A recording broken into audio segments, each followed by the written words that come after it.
시청자 여러분 안녕하십니까? 먼저 무안공항, 제주항공 여객기 참사 희생자들의 명복을 빌고 유가족분들께 위로의 말씀을 드립니다. 1700만 경기도민, 인천 시민들과 함께 수도권의 다양한 이슈들을 심도 있게 짚어보는 인사이드 경인 박정호입니다. 중증 외상 환자의 사망률을 낮추고자 2014년에 전국 최초로 개소한 가천대 길병원 인천권역외상센터가 개소 10주년을 맞았습니다. 오늘 인사이드 경인에서는 개소 10년을 넘긴 인천권역외상센터의 성과와 국가적 외상 시스템 구축을 위한 앞으로의 과제는 무엇인지 이야기 나눠보겠습니다. 가천대 길병원 인천권역외상센터 이길재 교수님 나오셨습니다. 안녕하세요. 네, 안녕하세요. 네, 대담에 앞서서 생사의 갈림길에 선 환자들을 살리기 위해 바쁘게 돌아가는 인천권역외상센터 현장을 담은 동영상을 준비했습니다. 영상 보시고 대담 이어가겠습니다. 인천권역외상센터의 하루는 오전 8시면 시작됩니다. 외상 전문의와 전담 간호사들이 밤새 들어온 외상 환자들을 보고하고 입원 중인 환자들에 대한 처치 내용을 공유합니다. 77세 남자 환자분이시고 이분이 계단 근처에 이제 쓰러진 채로 발견돼서 내원했고 아마 계단에서 굴러 떨어지신 것 같다. 후두부 쪽에 한 1~2cm 정도 열상 있으면서 스웰링 있고 환자는 왔을 때 코마 상태셔가지고. 어디부터 가시게 되나요? 지금은 이제 저희 외상 병동을 한번 갔다가 또 외상 중환자실 회진을 보통 이어서 하게 됩니다. 아까 보니까 잘 몰라서 그러는데 네. 되게 좀 위독하신 분들이 많은 것 같아요. 예, 많아요. 요새는 특히나 이제 외상 환자들이 이제 다른 병원에 잘 안 받아주니까 외상센터로 더 몰리다 보니까 환자 수도 많아지고 중증 환자 수도 늘고 있어요. 이미 사망한 채로 오시는 분들도 있고 다양하게 여러 원인으로 다치시다 보니까 또 언제 어떤 환자가 올지 모르는 게 좀 부담스러운 거죠. 기다리면서. 여기는 어디죠? 여기가 저희 외상 병동에 있는 층이고요. 예, 10층이네요. 맞습니다. 이제 여기에 저희가 한 45개 정도 병상이 있고 예. 또 이제 여기에 지금은 모자라서 예. 다른 층에도 좀 더 가 있는 상태입니다. 환자들이. 여기는 병상이 몇 개인가요? 저희가 이제 중환자실이 20개가 외상 중환자실이 있고 일반 병실이 47개가 있습니다. 예. 인천권역외상센터는 지난 2014년 전국 최초로 가천대 길병원에 만들어졌습니다. 적절한 치료를 받았을 경우 예방할 수 있는 사망을 뜻하는 예방 가능 사망 가운데 외상에 의한 예방 가능 사망률을 낮추는 게 목표입니다. 현재는 전국 17곳에 있습니다. 현재 인천권역외상센터에는 외상 전문의 20여 명과 전담 간호사 10여 명이 24시간 교대 근무를 합니다. 2014년부터 지금까지 10년 동안 인천권역외상센터에서 치료를 받은 사람은 3만 200여 명, 중증 외상 환자는 5,600명이 넘습니다. 좀 어떠세요? 팔 저린 거 외에는 좀 다른 데는 근데 계속 쉬지도 않고 계속 저려서 어디? 이쪽 팔 절단된 거. 이쪽은 여서부터 마비가 되더니 이제 손끝으로 좀 많이 나아졌어요. 망치로 맞은 것처럼 됐는데 서서히 내려오고. 지금도 80여 명의 중증 외상 환자가 입원해 있습니다. 이분은 지금 여기저기 다쳐서 결국에는 수술하는데 또 기존에 가지고 심장이 안 좋으셔서 지금 보시면 이제 부정맥이 갑자기 나타나서 외과적인 질환 말고 원래 갖고 계시던 심장 질환이 같이 나타나면서 폐도 지금 안 좋아지셔서 폐는 좀 회복하고 있는데 가끔씩 저렇게 부정맥 때문에 심박수가 조절이 안 돼서 이런 경우는 이제 다른 과 심장내과라든가 협진하면서 보고 있습니다. 여기 저희 선생님들이 중환자실을 주로 보는 선생님들이거든요. 이렇게 계속 집중적으로 봐줘야 환자 변화하는 거에도 잘 대처가 되고 하기 때문에 중환자를 좀 계속 보는 그런 팀을 좀 운영을 하고 있습니다. 교통사고나 추락사고 등으로 인한 다발성 골절, 과다출혈 등 생명이 위독한 상태에서 병원에 도착하다 보니 시간과의 사투가 일상화돼 있습니다. 그래서 외상권역센터는 중증 외상 환자들이 도착 즉시 응급수술을 받을 수 있도록 설계돼 있습니다. 생사를 다투기 때문에 늑골, 흉골 고정술이나 혈관 조형 색전술, 대동맥 풍선 차단술 등의 수술은 바로 그 자리에서 받을 수 있습니다.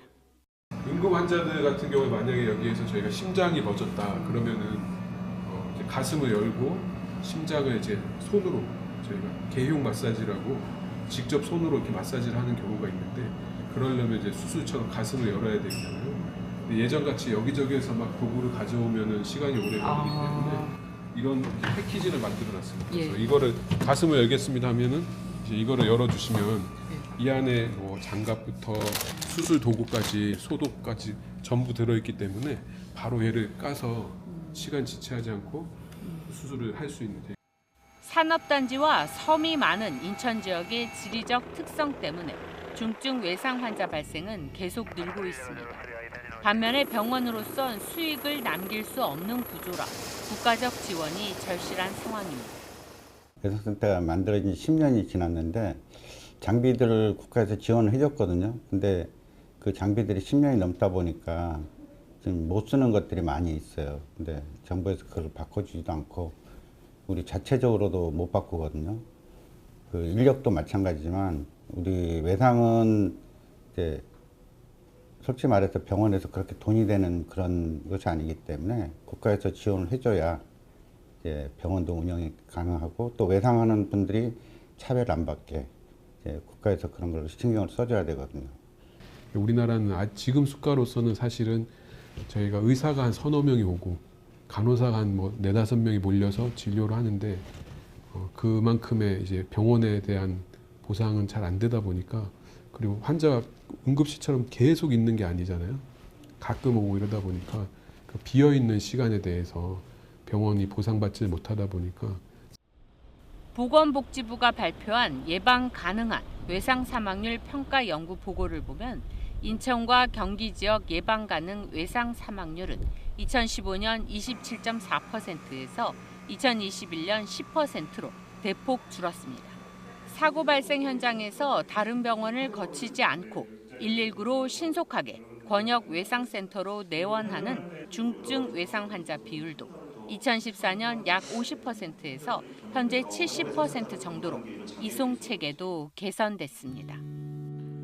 그대여 아무 걱정하지 말아요. 우리 함께 노래합시다.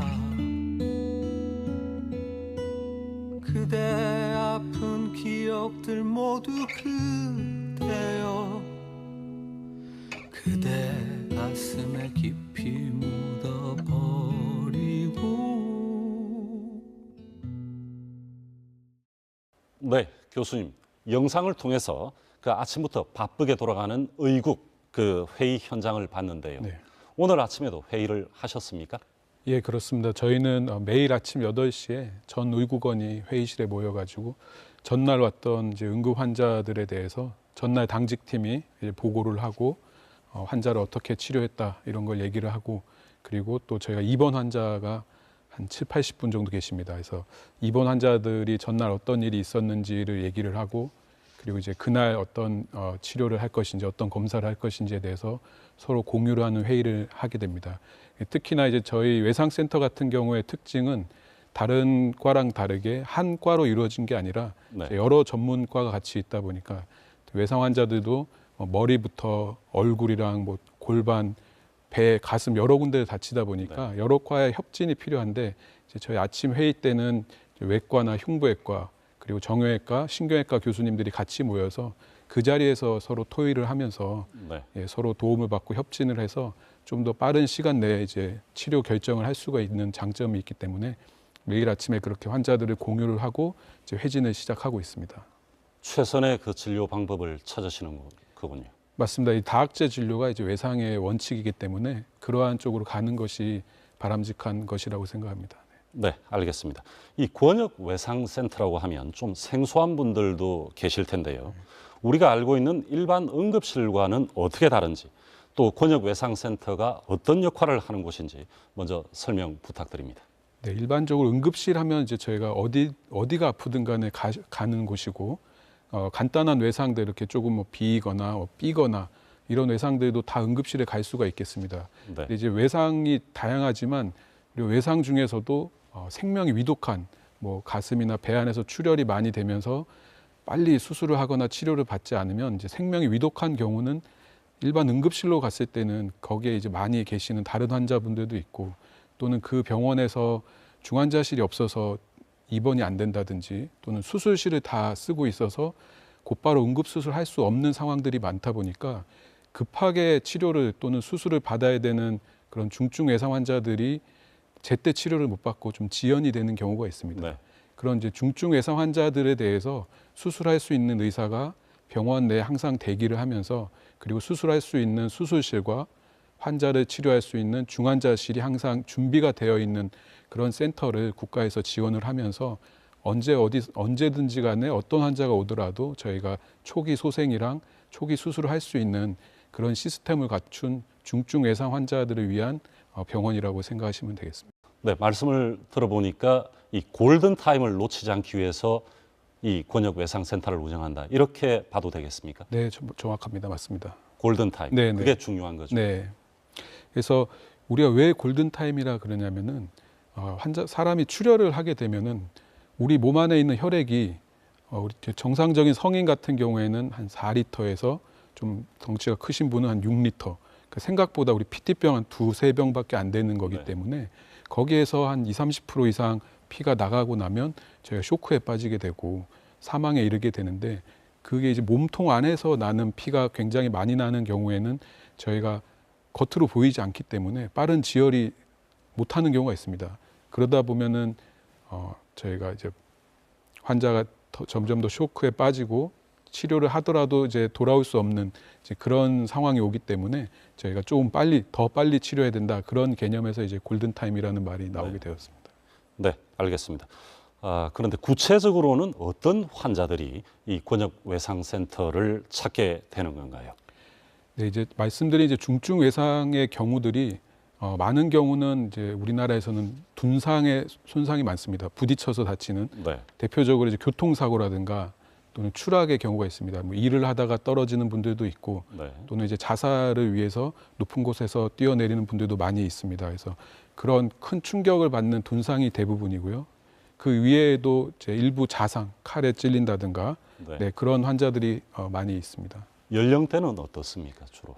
대표적으로 이 외상은 젊은 사람들, 40대 이하의 제1의 사망의 원인이 됩니다. 그래서 대표적으로 예전에는 젊은 사람들의 많은 이제 원인이 되었는데, 근래에는 나이 든 분들, 네. 노인분들이 낙상을 한다든가 또는 이제 차에 치인다든가 하는 노령 인구의 외상 환자 비율이 많이 높아지고 있는 상황입니다. 네, 알겠습니다. 무엇보다 그 전국 최초로 개소한 인천권역 외상센터가 이제 설립된 지 10년을 지나고 있는데요. 교수님께서는 설립 초기부터 센터에서 근무하신 거죠? 네. 10년 전 개소 당시를 떠올리시면은 감회가 남다르실 텐데요. 어떻습니까? 맞습니다. 제가 처음 10년 전에 시작할 때는 사실 저와 같이 시작했던 2명의, 저와 함께 다른 한 선생님 둘이서 시작을 했습니다. 그래서 둘이 있다 보니까 하루씩 매일 당직을 서고 한 명이 휴가를 가면 네. 혼자서 뭐 며칠씩 당직을 서는 식으로 일을 했고요. 그리고 10년 동안 점점 이 시스템을 갖춰 나가고 또 다른 이제 팀원들을 모으면서 점점 센터가 커가는 거를 이제 몸소 겪으면서 사실 보람도 느끼고 중간중간 어려움도 있었지만, 지금은 그래도 저희가 10년이 되면서 많이 자리를 잡은 이전에 비해서는 네, 그렇게 느끼기 때문에 또 보람도 느끼고 있습니다. 처음에는 2분으로 시작하셨나요? 네, 맞습니다. 네. 예.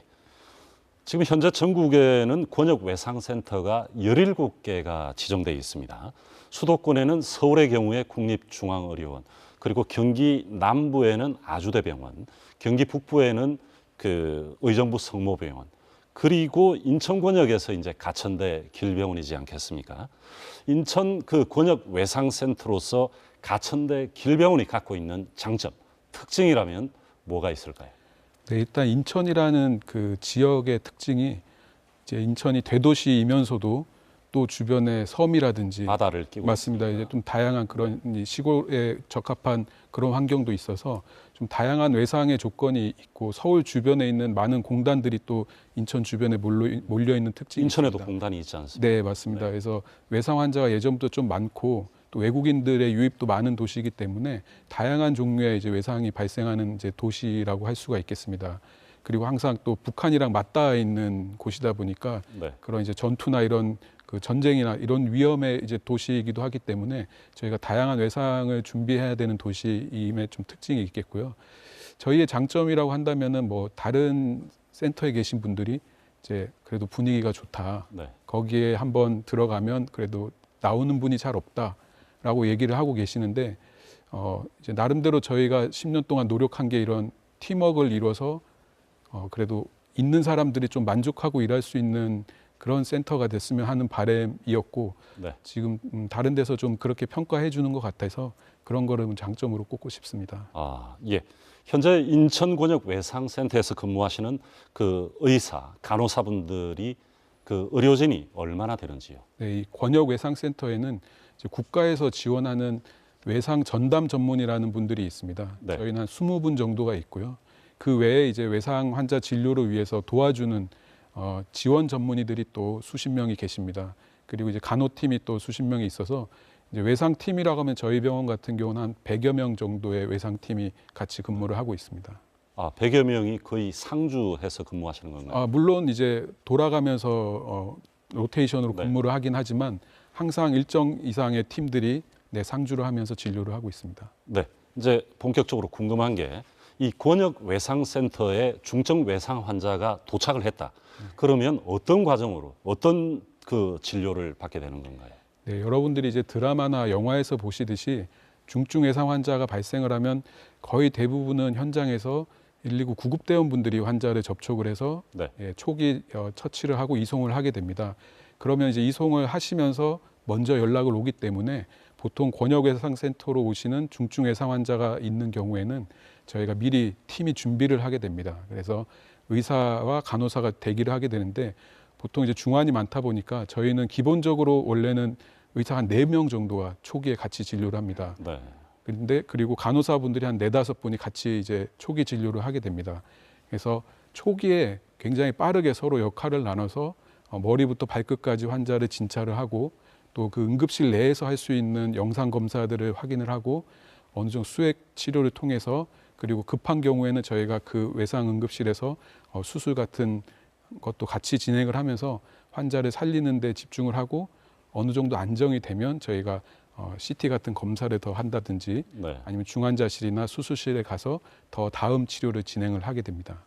아, 예. 방금 그 4분의 의사 한 팀이 네. 대기를 한다고 하셨는데 외과 어떤 그 전문 네. 진료 선생님들입니까? 그래서 기본적으로는 이제 외상외과 2명이 상주를 하는 것이 현재는 원칙으로 되어 있습니다. 네. 외상외과에는 외과 전문의 또는 흉부외과 전문의가 속하게 됩니다. 그래서 저희 기관에는 외과 전문의 2명이 항상 있고요. 네.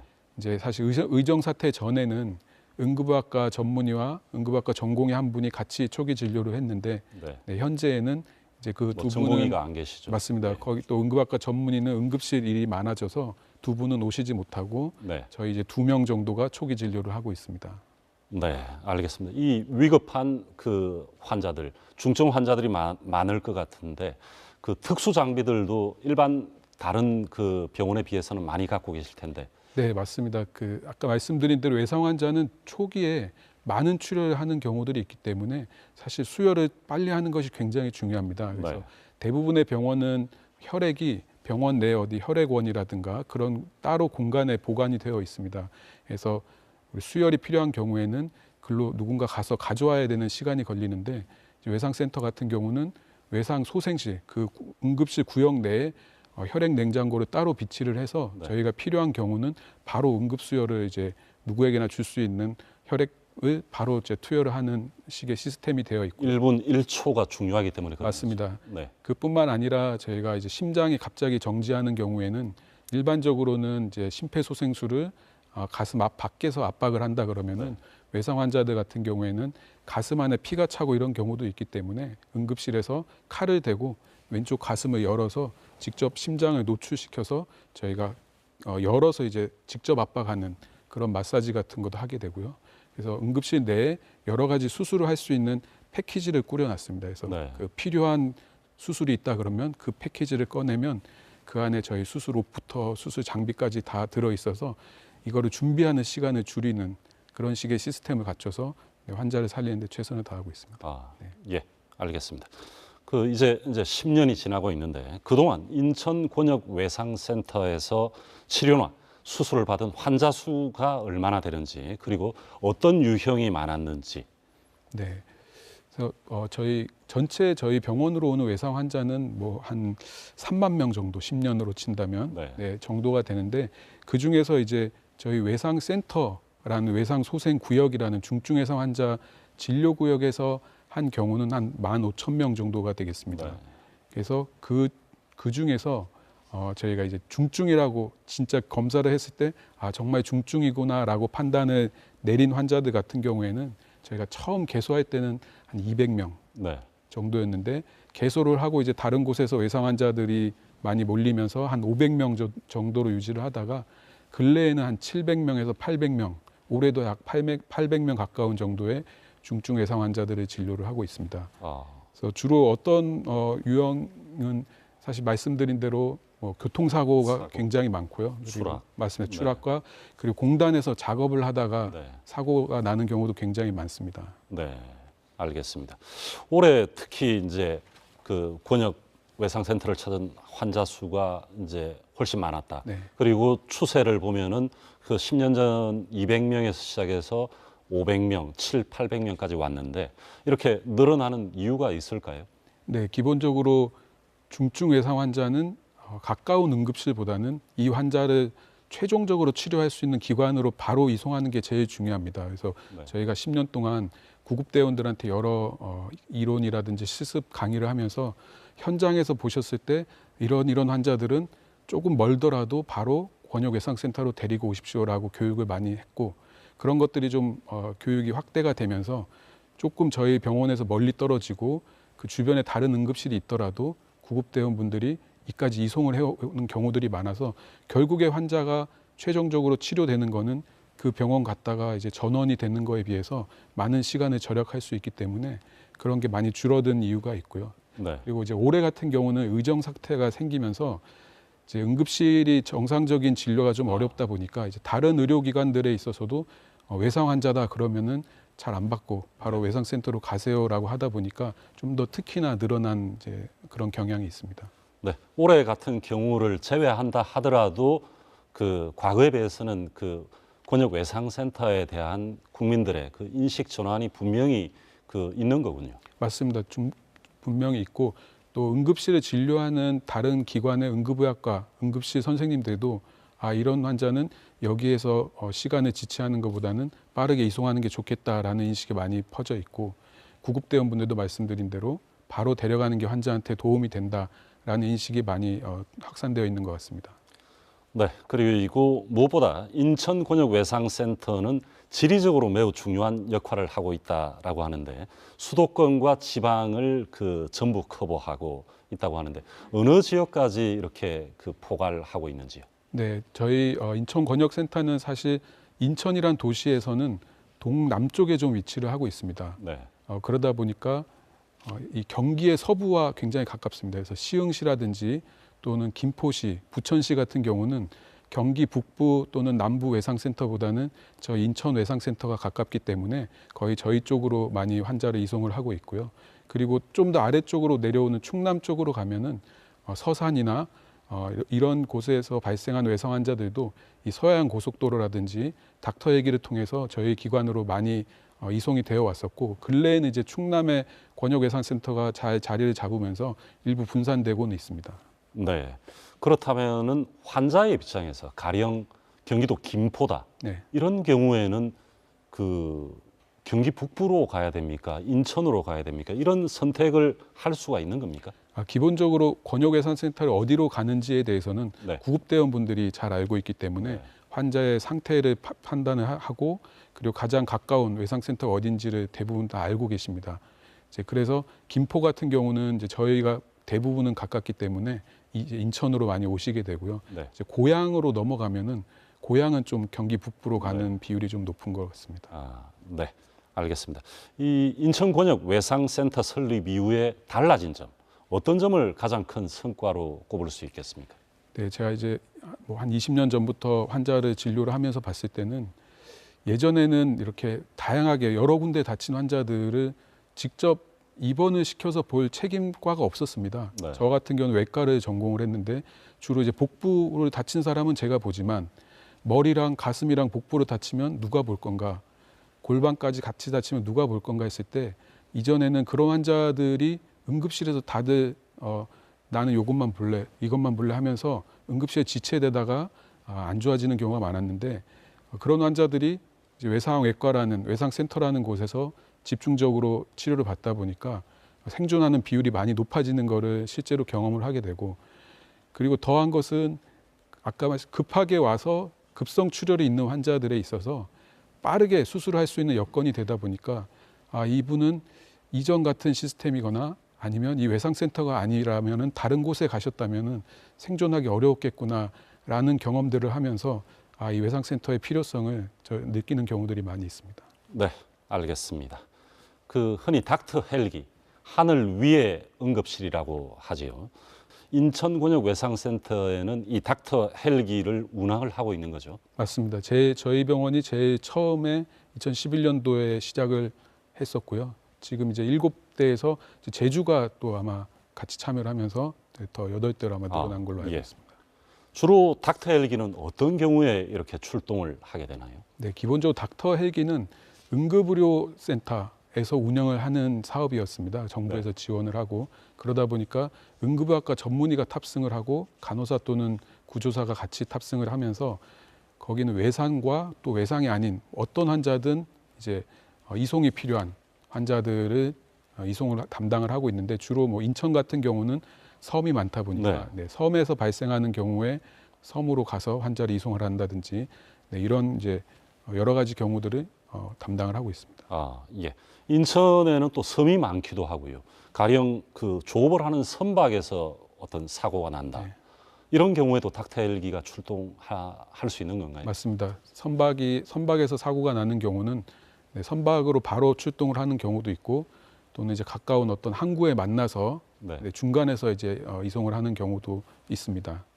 안에 장비는 어떻게 구성이 되어 있습니까? 네, 기본적으로 환자들을 모니터링할 수 있는 모니터 장비와 그리고 이제 가방에 가져갈 수 있는 환자의 혈액을 접근하는 이제 라인을 잡는 장비라든지 초음파라든지 그러한 이제 포터블로 가지고 다닐 수 있는 장비나 심폐소생술을 할 수 있는 마사지 기계라든가 그런 것들이 이제 일부는 들고 가고 일부는 헬기 안에 이제 비치가 되어 있습니다.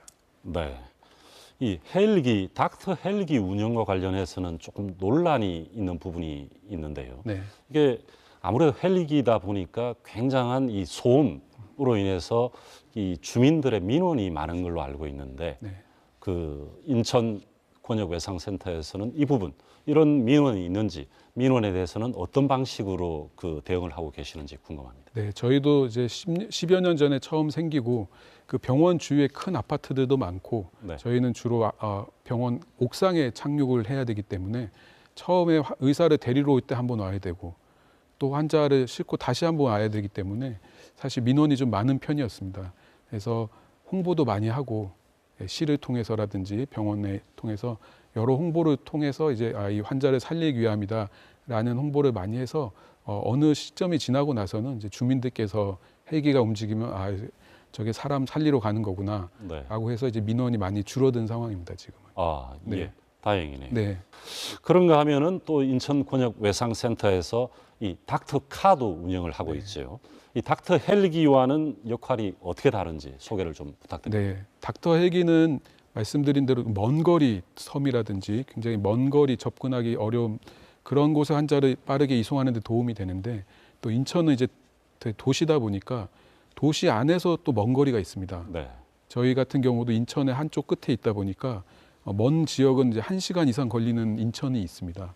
그러면 거기에서 발생한 중증 외상 환자가 있을 때 구급대원이 근처 병원을 뛰어넘고 1시간 동안 이송해 오기가 굉장히 부담스러운 경우들이 있습니다. 그러다 보면은 이제 그 근처 병원에서 먼저 검사를 하는 동안에 저희가 가서 환자를 이제 이송해 오는 시스템이기 때문에 약간 도심 지역에 좀 더 적합한 모델이라고 생각을 하고 있습니다. 네. 그 구체적인 출동 범위와 활동 범위는 어떻게 될까요? 네, 그래서 저희가 지금 한 5년째 운영을 하고 있는데요. 처음에 여러 가지 모델을 좀 준비를 했습니다. 인천시에서는 이제 시민들의 안전을 위해서 의사와 간호사가 구급차에 타서 현장에 많이 나가면 좋겠다. 시민분들이 안전하게 느낄 것 같다라는 이제 요청이 있어서 저희가 현장 출동을 좀 많이 노력을 했습니다. 예를 들면 사고가 발생했을 때 거기 이제 처음 신고받은 그 수보 요원이 구급대원에게 출동 요청을 하면서 저희에게도 닥터카 출동 요청을 같이 이렇게 하면은 현장으로 이제 두 쪽에서 같이 출동을 하는데 막상 해보니까 저희는 병원이란 지정된 공간이고 환자는 이제 다양한 곳에서 발생을 하다 보니까 저희가 가는 동안에 이미 환자 처치가 끝나고 출발했다든가 네. 또는 막상 구급대원 현장에 가보니까 신고 당시에는 중증인 줄 알았는데 굉장히 경증이라든지 아니면 이미 사망한 상태라든지 해서 실제 닥터카가 크게 필요 없는 경우들이 많았습니다. 그렇다고 이제 저희를 기다리느라고 구급차가 현장에서 출동 안 하고 있을 수도 없고 해서 저희가 현장 출동은 좀 제한적으로 해야 되겠다. 구조가 오래 걸린 그런 사고에서는 출동을 하자. 대신에 이제 병원 간 이송을 좀 활성화시켜 보자 해서 말씀드린 대로 좀 먼 거리에서 발생한 경우에 저희가 지정한 병원으로 먼저 이송을 하면서 저희가 그 병원으로 같이 가게 됩니다. 그래서 그 병원에서 검사하는 동안 저희가 검사한 거를 같이 보고 환자를 본 다음에 빠른 치료가 필요하겠다 하면은 저희가 이제 바로 데리고 이송을 하면서 저희 기관에서는 그 환자에 대해서 환자가 도착하기 전에 미리 접수도 해놓고 네. 필요하면 수술실을 준비를 해놓습니다. 그러면은 그 환자는 저희 병원에 와서 다시 응급실에서 검사를 하고 이런 시간들을 줄이고 바로 그냥 수술실로 가면서 시간을 절약하는 이제 그런 시스템을 만들어서 환자가 이송하는 중간에 생긴 어떤 사고를 좀 줄이고 수술이라든지 이런 최종 치료하는 데까지도 시간을 줄일 수 있는 좀 시스템을 만들어 놨습니다. 네, 그 차 안에서 응급처치, 수술도 가능한 겁니까? 네, 물론 저희도 이제 차량 안에는 비치된 게 네. 제한적이지만 저희가 여러 가지 가방 키트를 만들어서 네. 환자에게 필요한 어떤 기본적인 그리고 수술들을 할 수 있는 거를 챙겨서 나가고 있습니다. 그래서 필요한 경우에는 차량에서 하기도 하지만 이 구급차라는 공간이 움직이는 상황에서 저희가 하는데 좀 제한이 있기 때문에 요즘에는 그 처음에 간 병원 응급실에서 저희가 가져간 수술 도구로 수술을 하거나 해서 환자를 저희가 이송해 오는 식으로 이제 진료를 하고 있습니다. 네, 이 닥터 헬기 그리고 닥터카의 역할이 이제 갈수록 중요해지고 있는데요. 이 경제적 비용도 만만치 않을 것 같아요. 가령 헬기 같은 경우에는 이렇게 한번 출동할 경우에 수백만 원 이상 비용이 들 걸로 예상이 되는데 어떤 예산 확보 문제나 또 여기 대한 정부의 지원, 이 어떤 그 지원책 실제로 어떻고 어떤 지원이 필요한지 네. 부탁드립니다. 사실 이제 저희 같은 경우는 인천시에서 전액 지원을 해주고 있습니다. 네. 저희 이제 대기하고 있는 당직비라든가 출동할 때 이런 수당을 좀 지급을 해주고 있습니다. 근데 이제 그게 많은 금액은 아니긴 한데요. 왜냐하면 저희가 사실은 구급차를 구매를 못해서 저희 병원에 있는 이제 사설 구급차를 불러서 그 차량을 이용을 하고 있습니다. 따로 닥터카를 따로 마련할 수가 없어서 네. 예산이 부족해서 네, 서울시 같은 경우는 이제 중환자 이송하는 네. 시스템이 있는데 거기에는 이제 따로 그 중환자 전용 구급차들이 지금 한 4대 정도 이렇게 마련을 한 걸로 알고 있습니다. 그리고 한 해에 들어가는 예산도 굉장히 많고요. 근데 저희 닥터카 같은 경우는 그것보다는 적은 예산이지만 좀 더 효율적으로 필요한 환자들에 있어서 필요한 전문가가 빠른 시간에 간다는 의미로 봤을 때는 어차피 저희가 병원에서 상주를 하면서 중증 환자를 대기를 하고 있기 때문에 인천에 발생하는 환자들을 위해서 바로 가는 데 있어서는 큰 어려움이 없어서 사실은 적은 비용으로 굉장히 효율적으로 할 수 있는 수단이라고 생각을 하고 있습니다.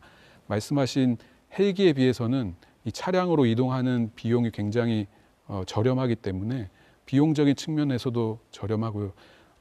저희 같은 경우는 인천시에서 지원을 하기 때문에 사실 환자분들이 구급차 이송 요금을 내거나 하진 않습니다. 무료로 이용을 할 수 있기 네. 때문에 사실은 인천 시민들한테는 굉장히 좋은 어떤 혜택이라고 볼 수가 있겠습니다. 네.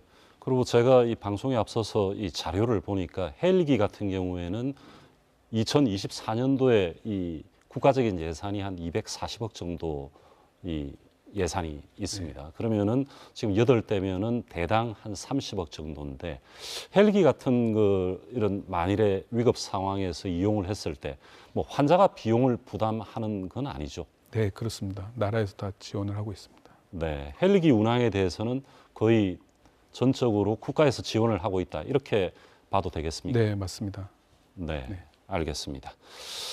그동안 이 인천권역외상센터에서 이제 한 10년가량 근무를 하셨는데 기억에 남는 순간이나 환자들도 많으실 것 같은데 가장 기억에 남는 어떤 치료 사례가 있다면 한번 네. 설명 부탁드립니다. 제가 이제 외상센터를 시작하고 얼마 안 됐을 때입니다. 40대 여자분인데 건강하신 분인데 이제 공원에서 자전거를 혼자 잘 못 타시고 연습을 하시다가 남편이랑 넘어질 수가 있잖아요. 네. 넘어지면서 자전거 핸들에 우측 복부를 그냥 이렇게 부딪히셨습니다.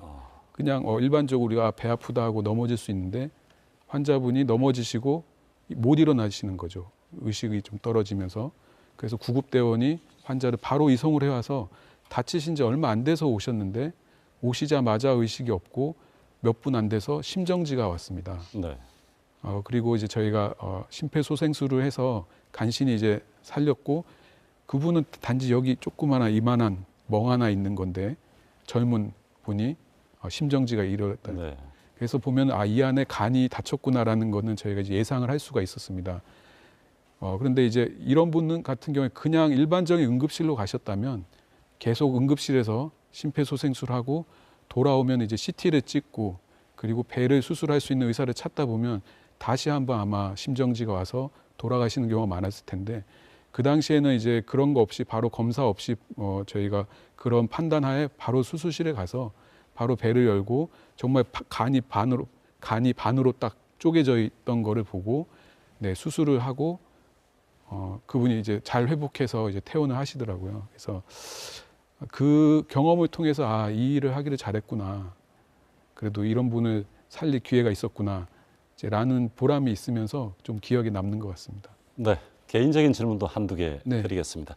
교수님께서는 그 여러 가지 진료 과목 가운데서도 이 외상외과를 하고 담당하고 계신데 네. 특별한 선택한 특별한 이유가 있으실까요? 네, 사실 이 외상이라는 분야는 이전에는 각 그 외과라든지 정형외과, 신경외과 내에서 일부라고 이제 있었습니다. 외과 의사도 복부 외상을 보고 정형외과 의사들은 팔다리 외상을 보고 이런 식으로 이제 진료를 하고 있었는데 이걸 통틀어서 이런 다발성 여러 군데 다친 환자를 주되게 보는 외상외과가 시작된 것이 제가 이제 군대를 갔다 와서 전문의로 처음 이제 일을 하게 될 때였습니다. 그러면서 이 새로운 분야를 시작을 하고 여기에 이제 세팅을 하고 팀을 꾸리고 이런 것들이 처음에는 좀 보람되고 재미있었는데 막상 진료를 하면서 보니까 이런 분들이 그동안에는 정말 제대로 치료를 못 받고 있었구나. 이런 분들을 치료할 의사들이 꼭 필요하구나. 그리고 내가 이 일을 하고 내 후배들에게 이런 의미 있는 하는 거를 알려주는 게 필요하겠다라고 해서 좀 하면 할수록 좀 더 힘들 때도 있지만 그래도 이 길을 선택한 것이 후회되지 않는다라고 생각을 하고 있습니다. 예, 권역외상센터에서 근무한다는 게 정말 쉽지 않을 것 같은데 이 사명감이나 소명 의식이 없다면은 정말 힘들 걸로 보여집니다. 이 외상센터에서 근무하시면서 가장 보람이 있는 점 어떤 점이 있을까요? 네, 물론 이제 의사로서 보람된 경우는 말씀드린 대로 이제 어려운 환자 또는 안 좋은 환자분들을 우리가 잘 치료를 해서 그분이 잘 회복되는 겁니다. 특히나 이제 외상 같은 경우는 단지 어제까지는 정말 건강하게 잘 지내던 분입니다. 어떤 기저질환도 없으시고 그런데 하루 아침에 이런 중증 외상을 당하고 제대로 치료를 못 받으면 그분은 평생 불구로 지내시거나 아니면 생명을 잃을 위험이 있는데 잘 치료하면 정말 원래대로 돌아가서 사회에 복귀를 하고 가정으로 돌아가서 이제 생활을 할 수 있는 거기 때문에 초기에 잘 치료하는 게 굉장히 중요하고 그런 치료를 하는 경험에 있어서의 보람이 가장 크다고 말씀을 드릴 수가 있겠고요. 그거에 더해서 이제 외상팀은 다른 분야와 다르게 한 명의 뭐 스타가 있어서 이게 잘 되고 이런 게 아니라 제가 24시간 365일을 계속 다 볼 수가 없기 때문에 내가 아닌 다른 날 보는 우리 팀이 똑같은 진료를 할 수 있도록 이뤄내는 게 중요하기 때문에 그런 이제 서로 팀워크를 만들어 나가는 것이 그리고 그게 잘 되어 나가는 것을 보는 것이 또 다른 보람이었던 것 같습니다. 네, 그 인천권역외상센터에 10년이 지났는데 인천 지역뿐만 아니라 이 외상센터를 찾은 시민들, 이 환자들의 반응, 평가가 어떻다고 보십니까? 네, 사실 환자분들에게는 평생에 한 번 있는 사고다 보니까 어느 병원에 갔으면 더 좋았을까 이렇게 생각하시는 분들도 있을 수 있습니다. 네. 우리나라에서 더 큰 병원, 흔히 말하는 이제 빅5 같은 데 갔으면 하는 분들도 있지만 실제로 외상의 어떤 의사로서의 사명이나 매력은 이 환자는 내가 아니면 이 순간에 우리나라에서 볼 사람이 없다라는 어떤 책임감이랑 자부심이 필요합니다. 왜냐하면 다른 기관으로 이송을 하다가 안 좋아질 수도 있고 하기 때문에 이제 저희는 그런 마음으로 환자들을 보고 있고 또 많은 분들이 처음에는 병원 여기에서 해야 되는지 옮겨야 되는지 고민한 분들도 있지만 치료를 받으시면서 그래도 이렇게 제때 치료를 받아서 살 수 있어서 감사하다 이렇게 만족하는 분들이 더 많은 것 같습니다. 네. 그 반면 이제 권역 외상센터에서 일하시면서 어려운 점도 많으실 텐데 가장 힘든 부분 어떤 게 있을까요? 네, 많습니다. 네. 네, 일단은 사망하는 분들이 많은 쪽이다 보니까 네. 하루아침에 말씀드린 대로 보호자 입장에서는 아침에 잘 집을 나갔었는데 갑자기 연락받아서 위독하다 또는 돌아가셨다 이런 말씀을 듣고 오다 보니까 항상 저희 응급실이나 중환자실에서는 오열도 많고 그런 이제 충격적인 이제 결과를 듣게 된 보호자들이 많다 보니까 그런 설명을 해야 되고 네. 저희가 아무리 최선을 다해도 이미 너무 많이 다치셔서 살릴 수 없는 분들도 있기 때문에 그런 이제 말씀을 전하는 것들이 좀 어려움이 있겠고요. 그 이외에 이제 운영을 함에 있어서는 아시다시피 이제 이런 외상이라는 분야가 뭐 하려고 하는 분야가 아니다 보니까 특히 이제 의사들에 있어서 새로운 인력을 계속 이제 업데이트하는 게 가장 어려운 부분 중에 하나가 되겠습니다. 예. 인력 수급이 쉽지 않을 것 같은데 이런 그 인력 수급 문제를 해결하기 위해서 어떤 그 계획, 보관이 있으신지요? 네, 저희 같은 경우는 그래도 우리나라 외상센터 중에서는 외상외과 인력이 가장 많은 병원 중에 한 명입니다. 아무래도 좀 수도권에 가까이 있다는 좀 장점이 있겠고요. 네. 그래서 저희가 처음에는 2명으로 시작했지만 지금 외상외과 의사들이 12명 이상이 되다 보니까 매일 이제 그래도 2분씩 있으면서 서로 도움을 줄 수가 있는데 지방에 있는 다른 외상센터들 같은 경우에는 그 응급실에서 최초에 치료를 하고 검사를 하고 소생을 하는 그 외상외과 의사들이 많이 부족합니다. 그래서 혼자 모든 응급실 환자와 병동 환자를 다 봐야 되는 선생님들도 있고요. 네. 그래서 일단은 그런 외상외과 의사의 부족한 면이 전국적인 문제가 되겠고요. 저희 기관을 포함한 또 모든 센터의 문제는 외상이 한 군데만 다치는 게 아니기 때문에 저희가 외상외과지만 이제 초기 생명을 살린다 하더라도 결국에 머리 수술이라든지 얼굴에 골절이 있으면 얼굴을 수술한다든지 팔다리를 수술하는 다른 배우과 다른 외과 의사들이 또 필요합니다. 네. 근데 이제 그런 분들의 인력까지 수급이 되어야 되는데 그런 분들이 굉장히 어려움에 처해 있습니다. 네. 그런가 하면은 이 장기화되고 있는 이 의료 공백, 의료 대란과 관련해서 어려움도 많으실 텐데요. 어떻습니까? 인력 수급이 더 어렵지 않습니까? 네, 인력 수급도 당연히 어렵고요. 가장 큰 문제가 되겠고 그리고 이제 모든 응급센터들이 현재 어렵다 보니까 중증 외상 환자는 더 예전보다 더 안 보게 됩니다. 그러니까 권역 외상센터도 더 몰리게 됩니다. 그러면 여기에 오는 환자는 더 많아지는데 초기 저희가 환자를 살리기 위한 소생술은 한다고 하지만 이 여러 군데 다친 다발성 외상 환자들이 완쾌를 해서 집으로 가시기 위해서는 여러 명의 의사들, 여러 전문가 의사들이 필요한데 이런 최종 치료가 점점 어려워지고 있습니다. 그래서 전공의들이 없다든지 교수들이 사직을 한다든지 이런 어려움 때문에 이런 최종 치료를 할 수 있는 배후과 진료가 어려움이 점점 커가고 있어서 이런 점들이 가장 큰 문제가 될 거라고 생각합니다. 권역외상센터에 대한 국가 차원의 지원, 어떤 지원이 필요하다고 보십니까? 네, 이 외상이라는 분야가 그동안에는 어떤 큰 이벤트가 있을 때 지원이 생겼습니다. 처음도 그랬고, 그리고 그 이후에는 거의 지원이 변화가 없다가 또 어떤 이벤트가 생겼을 때, 그럴 때 이제 조금 더 추가를 하게 되는데, 그런 식으로 지원을 한다 그러면 젊은 후배 의사나 또는 의사를 꿈꾸는 의대생들이 아마 하려는 분이 더 없을 겁니다.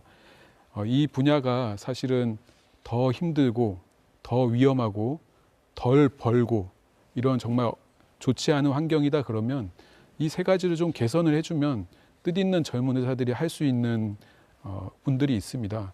그래서 좀 더 장기적인 계획으로 어떻게 하면 젊은 분들도 이 일을 할 수 있을까? 네. 네, 그런 노력들을 좀 고민을 계속 하신다 그러면 충분히 뜻있는 사람들이 모일 거라 생각하고요. 저희 기관에서도 사실은 덜 힘들게 하려고, 더 줄 수는 없으니까 네. 덜 힘들게 하려고 최대한 저는 노력을 하고 있습니다. 네, 효과적인 이 보상 체계, 실질적인 보상 체계가 이 업데이트 돼야 되겠군요. 네. 끝으로 이 방송 보고 계시는 인천 시민들을 비롯해서 시청자분들에게 꼭 하시고 싶은 말씀이 있다면 부탁드립니다. 네, 사실 이번에 그 항공사고 다시 한번 위로의 말씀을 드리고요. 이제 외상외과 의사로서 저희가 할 수 있는 상황이 오지 않았다는 게 더 안타까웠습니다. 어떤 기회가 있었으면 최선을 다할 수 있었을 것 같은데 인천에 계시는 시민 여러분들이 사실은 안 다치는 게 가장 좋고요. 사고를 당하지 않는 것이 가장 좋겠지만 이제 불의의 사고를 당했을 때 이런 중증외상 환자를 초기부터 최선을 다해 치료하는 외상팀이 있다라는 믿음을 가지시고 좀 든든하게 생각하시고 저희에게 좀 마음에 응원해 주셨으면 하는 바람을 드립니다. 네, 가천대 길병원 이길재 교수님 감사합니다. 네, 감사합니다. 의료기관이 추구하는 최고의 가치는 환자의 생명을 구하는 일입니다. 그 가운데서도 특히 1분 1초 생사의 갈림길에서 절망을 희망으로 바꾸기 위해 밤낮 없이 사투를 벌이는 곳이 바로 권역외상센터일 겁니다. 국내 대표적인 권역외상센터로서 인천 권역외상센터의 역할과 앞으로의 새로운 10년을 더욱 기대해 보겠습니다. 오늘 인사이드 경위는 여기서 마무리합니다. 시청해 주신 여러분 감사합니다.